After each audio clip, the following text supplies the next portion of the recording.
Hari Om. That's at the end. So we are on page 172. We've Shvetashvatra Upanishad, chapter 5, verse 7. We had kind of just glanced at this verse. We will just once again go through it briefly. So, he was endowed with the attributes of that very action which has been done. He has many forms, is possessed of the three qualities, and has three paths. He is the master of the vital force and moves by his own actions. So, as we had mentioned, that these three uh, elements, the universal soul, the individual soul, and the connection between them, is what the Upanishads are trying to establish. So, for so long, in many of the verses, the reality of that, that universal soul, Tat, has been delineated. That is the creator, is transcendent, he's immanent, and he has this form and that form, all this. That you start disappearing. And where you can kind of strip all those layers of imaginary worlds that one had created in one's mind, then you'll find that actually it's that we are that divine spark. So this is now trying to explain what is that individual or the divine spark, which as it were has been caught up in this meshes of the body and mind. Like you have a huge school of fish, and then you throw a kind of a net, and as you throw a net, obviously the whole school of fish is not going to come. You might get one fish, oh, and you're so happy. And it's actually something like that. We have kind of thrown the net around. What is the net? The net of karma. And we have, as it were, caught one fish, which is like that divine spark. And that divine spark now is sitting in this net of the body and mind. And then it identifies itself with, oh, that's nice place. Sri Ramakrishna says there are some fish that when you throw the net, they see it coming and they escape. There's a different type of a second class of fish that when you throw the net, they're trapped, but they struggle and they come out of this, the escape.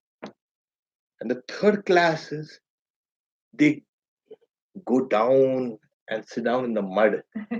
We are now safe. And then the fisherman comes and hauls them out. So this soul, individual soul, gets identified with all this and hey, I'm good here. Suddenly the soul realizes that I can be the boss. And this is what happens. He who is endowed with attributes. What attributes? Some people can sing and some people can play, you can the musical instrument, you can paint and dance, and you get hundreds and hundreds and hundreds of each person. Each person has something unique in, in him or her, unique, which is not found, not replicated anywhere else. That's kind of uniqueness. Everyone.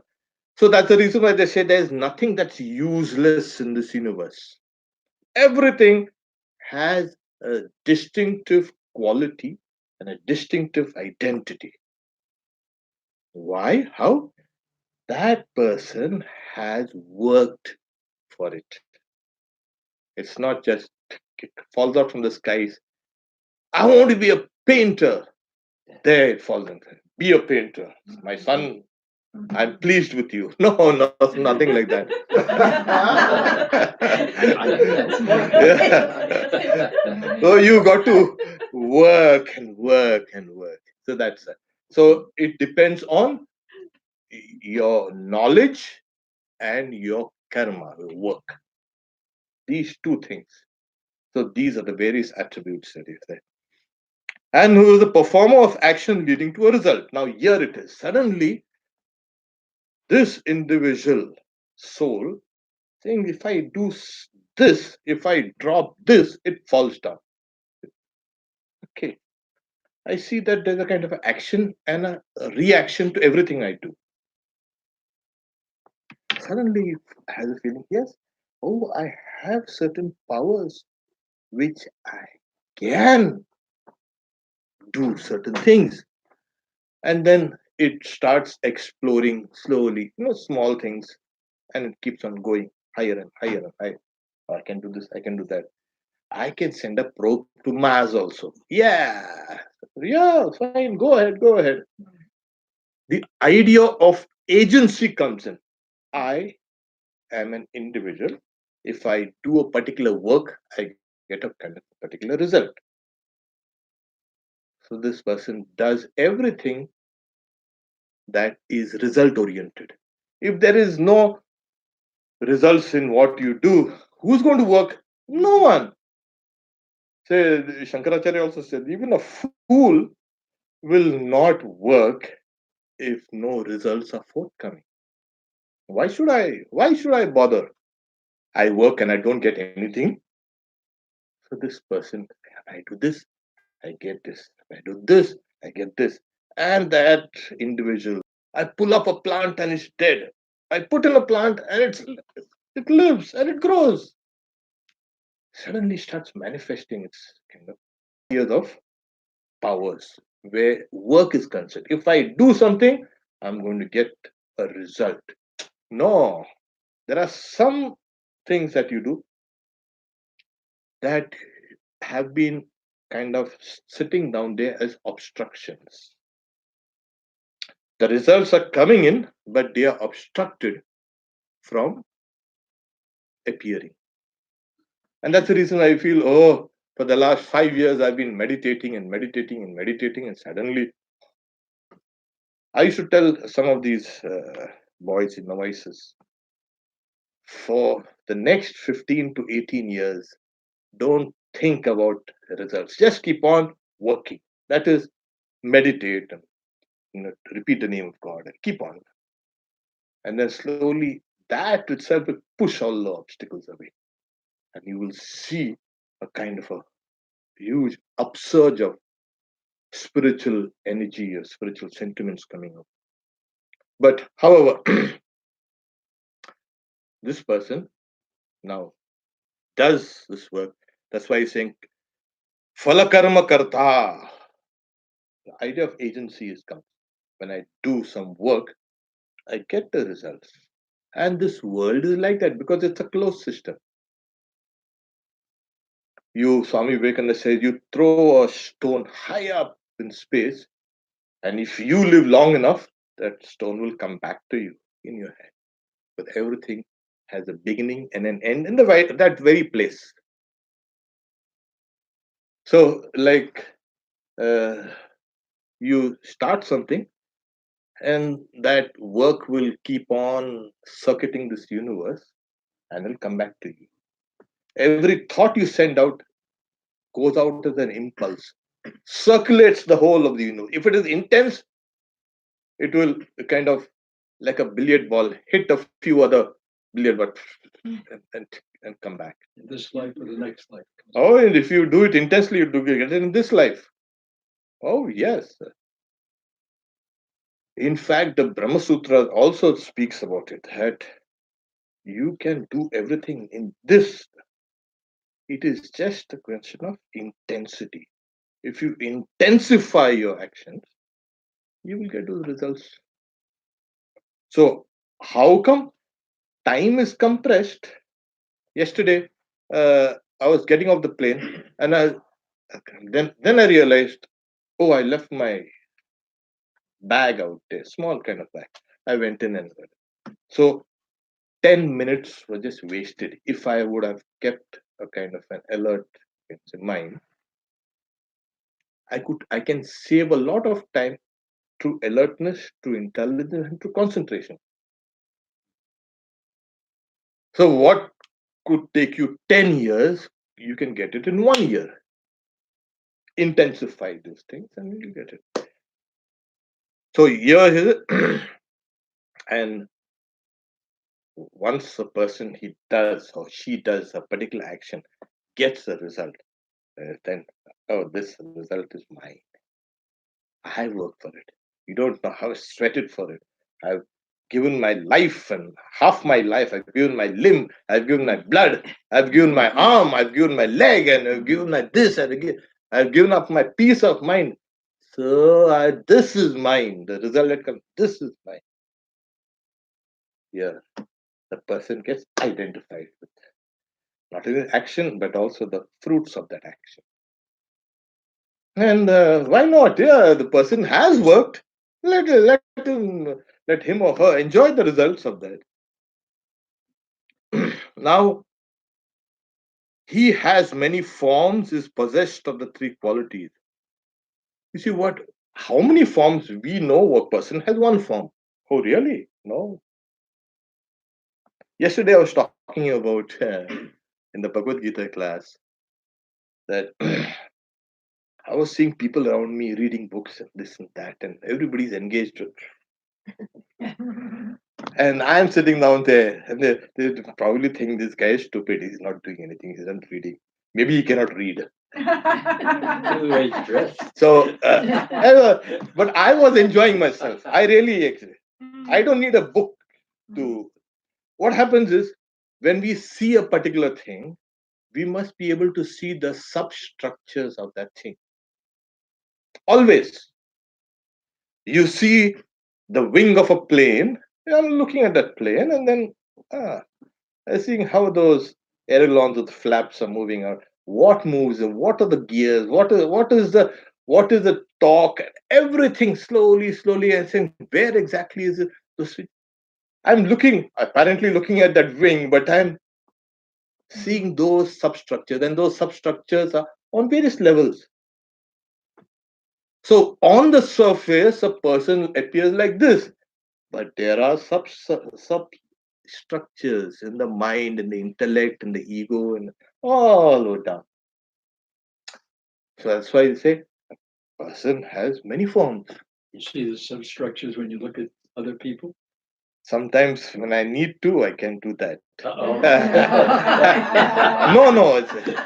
No. But then, like I said, it is the foundation of those substructures is that divinity, and that's what I see. It's a divinity, so you don't have to worry about it. So every one of us are that divine, that divine. Okay, so which is very important.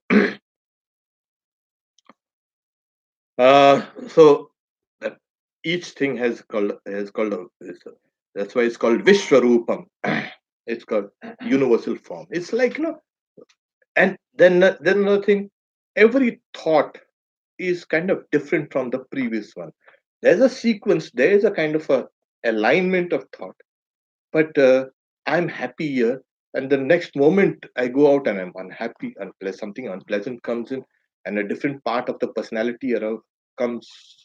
Ah, I was so feeling so saintly at half an hour ago, and now I feel as if the devil has entered into me.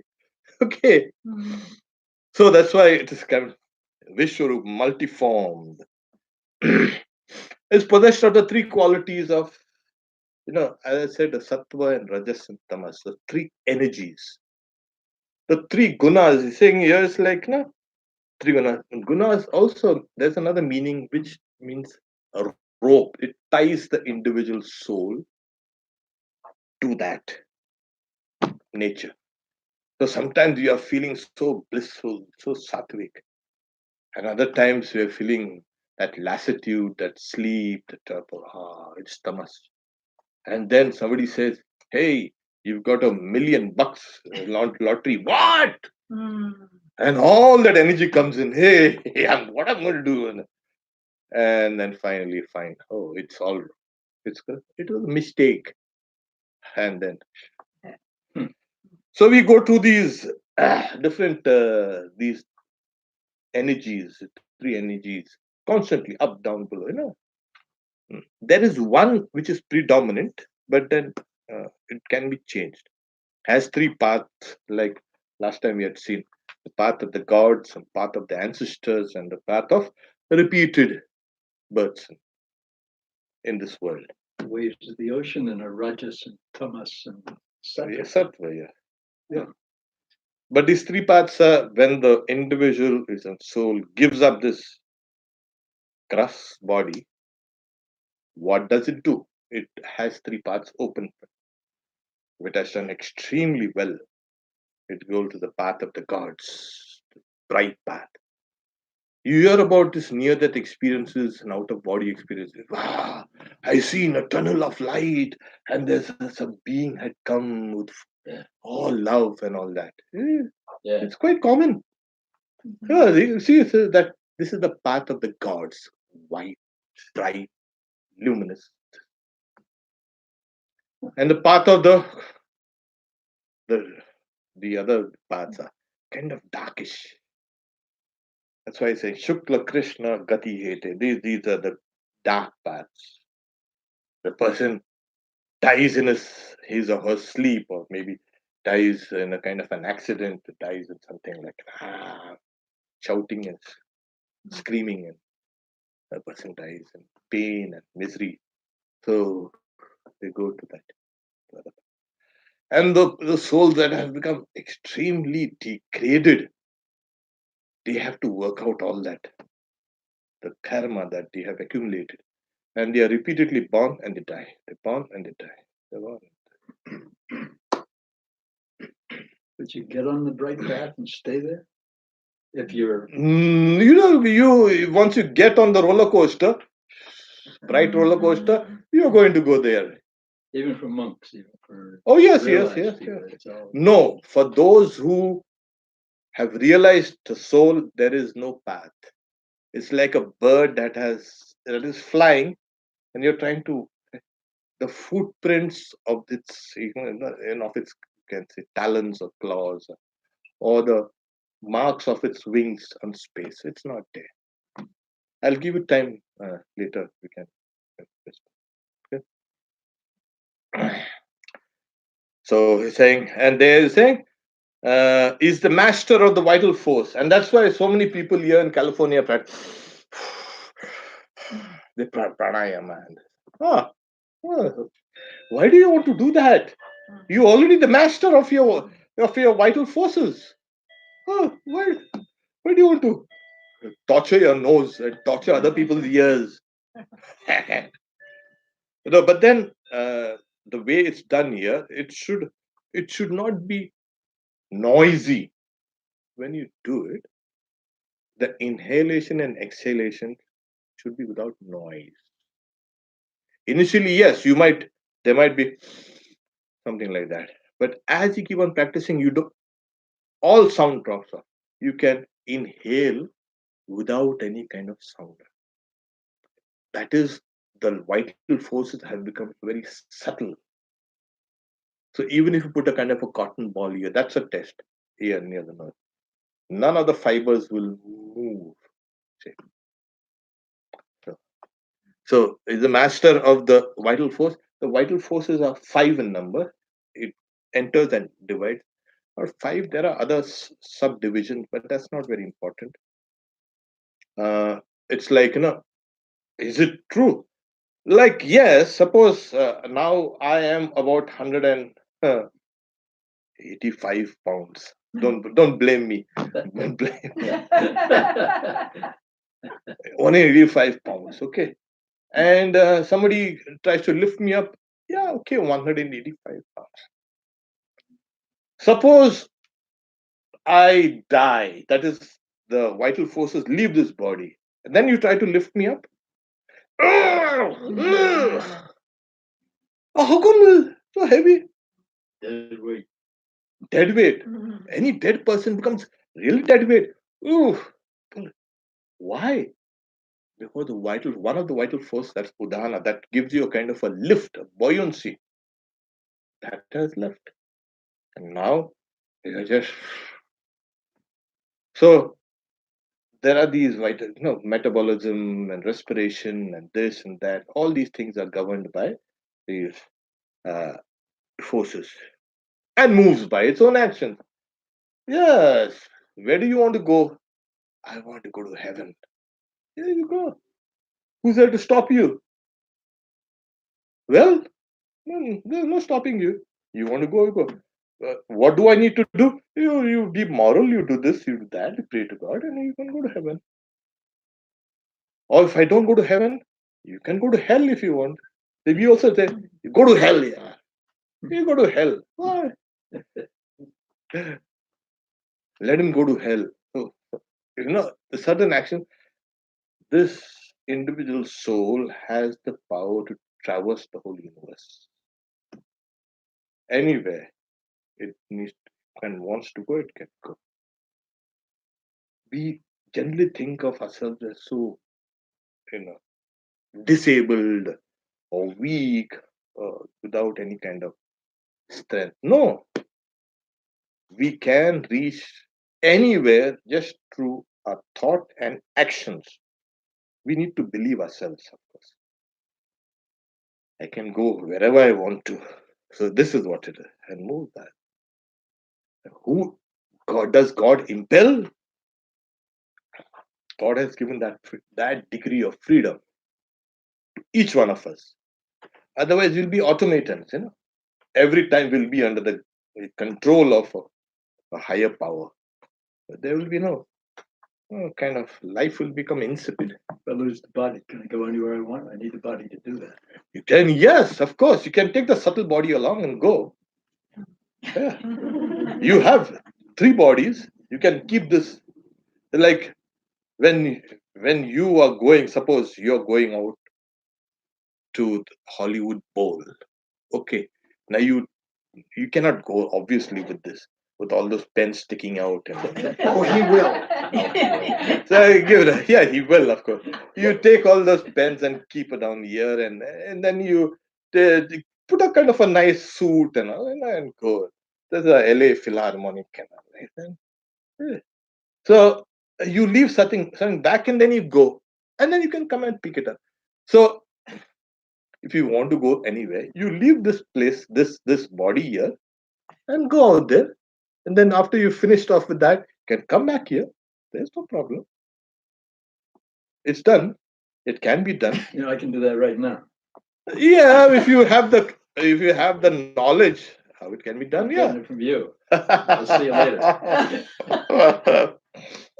Suddenly the person is there and then it disappears. Oh my What goodness. happened? That person has gone to the next dimension. Oh, how come he was just here? Uh, So all these are taught in these Yoga Sutras of Patanjali. You can appearance and disappearance of bodies and this and that. But of course, we are not interested too much in that. So this is the individual soul which is working in this body. Now it's getting a little fine tuning this. Here he says, "Dear, we have him. That which is the size of a thumb." Ah, and has a brightness like the sun. Uh, this is the fifth chapter, 8th verse, which is associated with determination and egoism, as also with the qualities of the intellect and the qualities of the body, and which is like the tip of a gourd, is seen as though different from Brahman. Now, here is oh, Angushta Matra, the size of a thumb. Ravitulya Rupa, like bright like the sun, luminous like the sun. Sankalpa Ahankara Samanvita, associated with deliberation and the sense of identity, egoism. and also with the intelligence. Okay. So this is like fire that's kept close to a kind of heated, like iron ball. The iron ball becomes heated. Fire is different from iron. We know it. But when kept in its proximity, the ball starts glowing red and then white. So this soul identifies itself with these things. Is anything? And which is like the tip of a the tip of a gourd. In India, mm, what we call is that ankush, that is a kind of elephants. We have a kind of a you know, thick iron, you can say, rod, but at the end tip of that iron rod, there's a kind of a small, you can say, uh, point. So the elephant feels that pain when it has to be controlled. Yeah, it has been done for thousands of years. So, of course, now the elephants are now intelligent enough, and we know that how they suffer. Oh yes, it is. It is. They weep. Yeah, uh, and we have been using these animals as beast of burden. Can you imagine what karma we have been doing? So Yes. this the rider, the Mahut, uh, hits the elephant on the head, Thak, kind of constantly. And at the tip, it has a kind of a iron. It's an iron tipped in. So that is that goal. Pushes, hits. So that's the size of that individual soul. Is it really? But here is saying the size of a thumb, Angustamatra. Ted was interested. What size? What's the size of that? This is the size. It's a it's a symbol for us so that we can meditate upon Ah, it. Yes, because later on we discard this kind of symbology and tell you the real size. It's even smaller than that. It is like the tip of a hair that's divided into 100 parts, and then you discard 99 and keep one, and then you further subdivide it into another 100 parts, and you discard the 99 and keep one. That is that size of the individual soul, which is also infinite. We'll come down to that. We'll clear this one. That's a ninth. So this is the size of a thumb, because the cave of the heart is like the size of it. It is this size. It's bright like the sun, self-luminous. The sun is self-luminous. The moon isn't. It is on lives on borrowed light. It is living on borrowed time also. And this, it is associated with the mind, determination, with the intellect, and with the ego. These three things are distinct functions in the antakaran, the internal instrument. It's like mm, you have a kind of a surface which has many things above the surface, and you have something, a light thrown from below, and it illumines each and every object which is on the surface. Maybe a ball, maybe a cat, maybe a dog, maybe a chair, and this and that. So it's that actually the light behind the intellect, the ego, and the mind, which the mind or the intellect or ego say, this is mine. Like a iron ball which is placed near fire. The iron suddenly is glowing and bright and hot and thinks, I can burn down things. See, I am so hot. But remove that fire and that iron will come black, cold. But the soul gets enmeshed in this kind of these functions of the mind, intellect, and the ego, and also the qualities of the body. Now I am young, and then a few years back I was still younger, and now I'm older. I'm healthy. I'm not healthy. Oh, this all the qualities of the body and the mind gets reflected on that individual soul. Oh, I'm this, I'm that. So this individual soul, poor thing, now, ha, there's so many things. So it is like that. It's just a kind of a small point, small tip of the gold is seen as though different. So, and sitting in that part, in the midst of misery, in the as some of the other Upanishads say, sitting in the midst of the organs and senses, and it is swamped by all these hundreds and hundreds of things coming up to it. The poor thing thinks itself as I am alone here. So what do I do? It forgets its nature, real nature, as that divine spark which is connected to that universal divinity. And somehow it has taken a kind of a fancy. Yeah, there's no one to love me.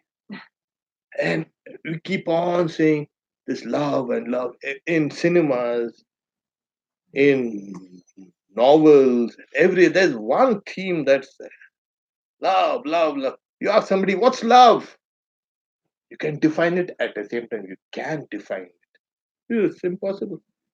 The very fact you keep on harping on it saying means that we do not have love. We are seeking love. If you would have had it, we wouldn't have been talking about it. We talk about $1 million because we don't have $1 million. If we have $1 million or $2 million, we're not going to talk about it. We'll talk about 10 million, 20 million, 30 million. Oh, probably a billion. It's like that. When you don't have it, you seek it, and it comes out in your speech and this and that. But somehow, this guy is sitting inside, now he's feeling lost. But there is that strange, you can say, nature of that soul, which is love, which it can't forget. It kind of it's hitting that individual self. Hey, what happened?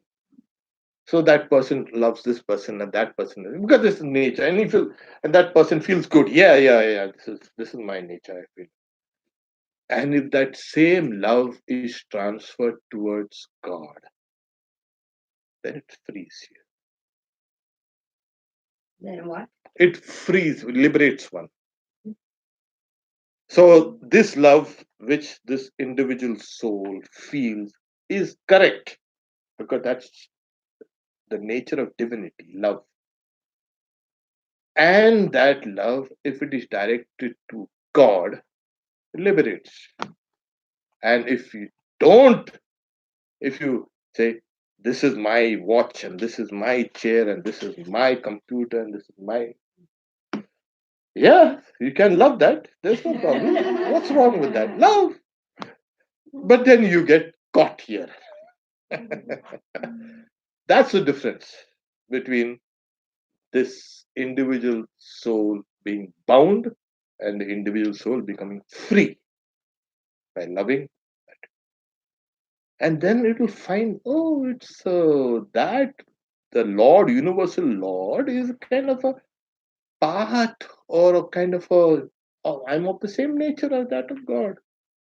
Why was the howling and shouting in? Yeah. But anyway, then life's journey is then over when you can love God with that intensity that you love yourself. 10 and becomes 3. So the next mantra, I think we can leave it for the next week, next Wednesday, sir. Like I said, that that individual soul is to be known as of the size of a tip of a hair, imagined to be divided into 100 of its 100th part, and yet it happens to be infinite. Chapter 5, verse 9, page 174. We'll discuss it next week. So that individual soul is to be known as of the size of the tip of the hair, imagined to be divided into 100th of its 100th part, and yet it happens to be infinite. Beautiful. See, these guys can really go from the very small to the large. Hmm. Takes in both in its grand sweep. So that's why it is, and it's nothing new in this Upanishad also. The other Upanishads also speak of it, of tiny, very, you can say, like the Brihadaranyaka Upanishad, like the, you can say, the hair that's divided into 72,000 parts, tip of the hair. It's a size. Hmm. So this What is the week, significance of it? oh, we'll do it. We'll talk about it the next week, next Wednesday. Okay. We leave some time now for questions. That's why you can say I'm nothing and I'm everything.